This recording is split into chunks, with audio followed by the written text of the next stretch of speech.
Hey everybody, welcome back. Today we're going to be going through and learning how to render your metronome.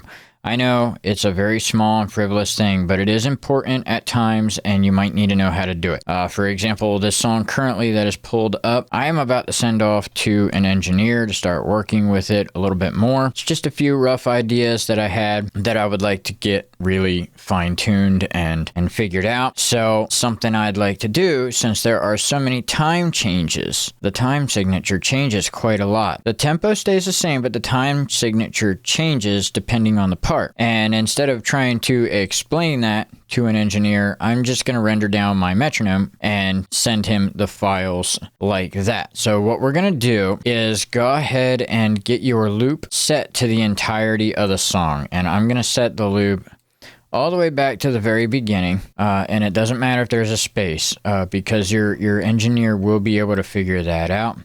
And then at the end, we're gonna go ahead and I'm gonna connect it to this end marker.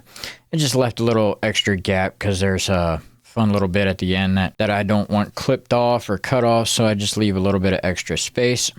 Then we're going to go down here and click this and make sure the loop is on. Then we're going to go ahead and zoom out down here on the bottom next to your pre-count, and your metronome is a little wrench. We're going to click it and we're going to click render. And that's going to come up with render to loop range or render from start to end. Now since we've gone ahead and done the loop range, I'm going to go and do the loop range. You can do either or. I prefer it this way. And ta-da! There's our loop click track.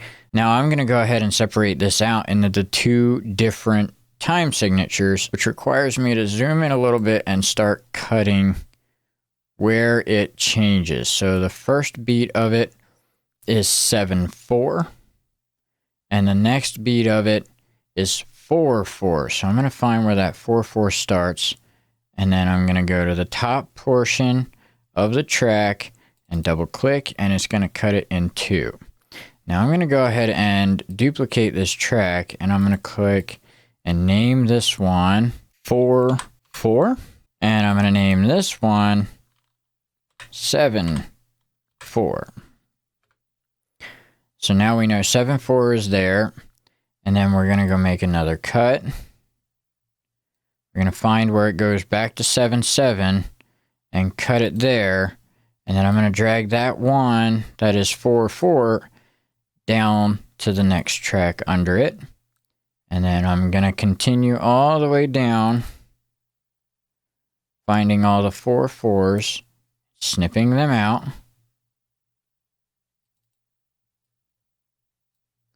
and dragging the 4/4s down to the next track.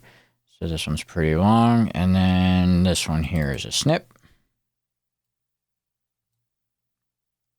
That's pretty long. This one's a snip. Drag that down. This here.